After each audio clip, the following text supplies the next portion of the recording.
This is an air compressor.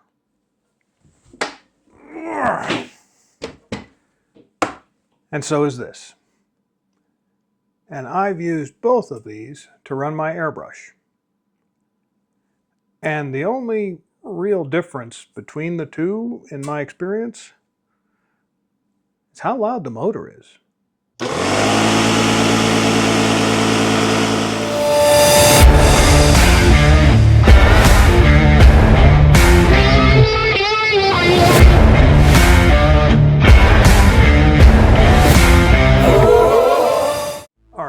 I know what you're thinking. This is ridiculous. There's no way that those two compressors are basically exactly the same. And you'd be right. I wouldn't try and build a shed with this one. I mean, I could. The regulator actually has the range. I'd have to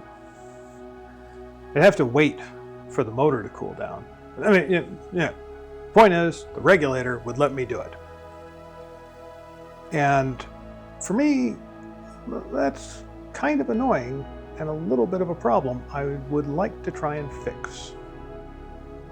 Most airbrush work is done between 5 and 15 PSI. If we go to the extremes, we're talking between 3 and 30 PSI. And most of these hobby compressors like this one, they go between 0 and 100 PSI, or this one in particular goes all the way up to 150 PSI.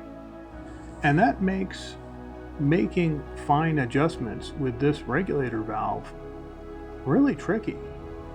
Now, this isn't the end of the world. I mean, there are plenty of easy ways to address this problem. You can add a Mac valve, one of these guys. They're cheap, they're easy to find, and you just put it in line. A lot of them come with quick disconnects included. You run them in, you set your regulator to a few PSI higher than you need, and then a few test sprays, make a few adjustments on the little valve, and you're good to go. Wouldn't it be nice if you could just set it at the regulator and have it be good to go and not have to do any experimentation?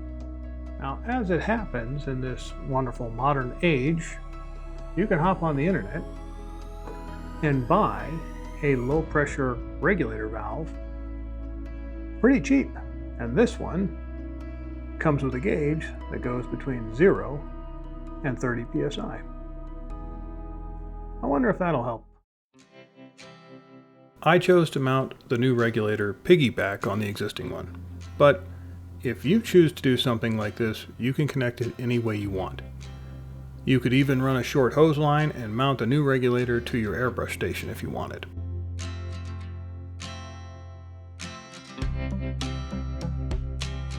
The installation was pretty straightforward. I just used some very basic fittings and some Teflon tape.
With everything connected, I attach the air hose and do a quick test.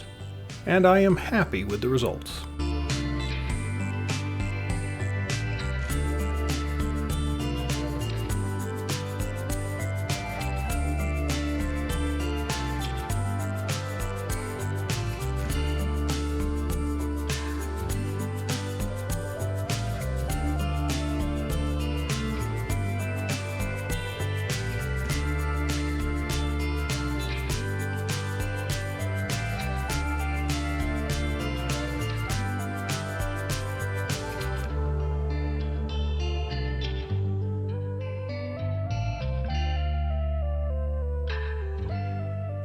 Now, it would be great if the quote-unquote airbrush compressor manufacturers would let us choose what regulator we wanted when we bought it. But I don't see that happening in the near future. I've included an Amazon affiliate link to this particular regulator if you guys are interested in it. It doesn't cost you guys anything extra, it just earns me a small commission and helps the channel out quite a lot. One word of warning, this is an imperial measured regulator, so if you are not using Freedom units, it probably won't work for you. And I'm not going to mention anything about the plumbing because that's, you guys are going to do whatever works for your situation if you want to do something like this. And that's it, guys. Thank you very much for watching. I hope you enjoyed it. And if you did, please give me a like and a subscribe. And in the meantime, happy hobbying.